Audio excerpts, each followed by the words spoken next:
In today's video, I'm going to teach you how to request a Facebook page permission from the Events Manager for event setup. This can be an incredibly useful skill, especially if you're managing social media campaigns or setting up events for business purposes. So, let's dive in and get started. First things first, you want to open your preferred internet browser. Once you have your browser open, go ahead and search for Meta Business Suite in the address bar. This tool is part of Facebook's family of business apps and can help you manage your pages and ad accounts effectively.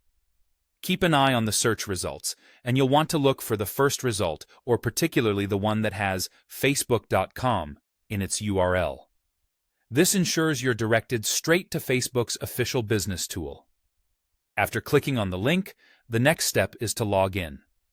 To do this, hover your cursor over the avatar icon, which typically signifies the login option. Clicking it will guide you to the login screen. Here, enter your Facebook credentials. Make sure you're using the correct account details, those linked to the business you wish to manage, so you gain access to the appropriate tools. Once logged in, you're going to navigate to the Ads Manager. From there, locate the Settings button.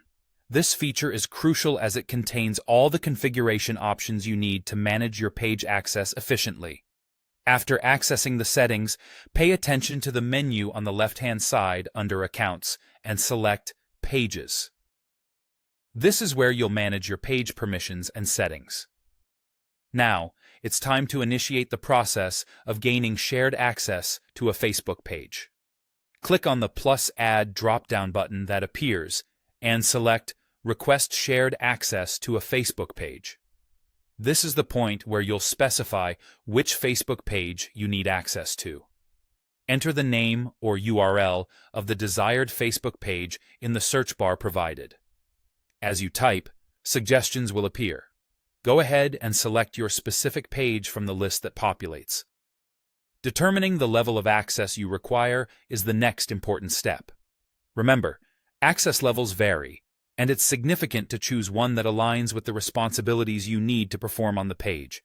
This could range from basic content posting to more advanced page management options. After carefully selecting the necessary level of access, proceed by clicking Confirm to formally send your request. This action will notify the page owner of your request, allowing them to approve or deny the access based on the roles you've chosen. And there you have it. By following these steps, you can successfully request page permissions through the Events Manager. This process not only simplifies managing page roles, but ensures you have the necessary access to perform your tasks effectively. Thank you for tuning in, and make sure to hit that like button if you found this tutorial helpful.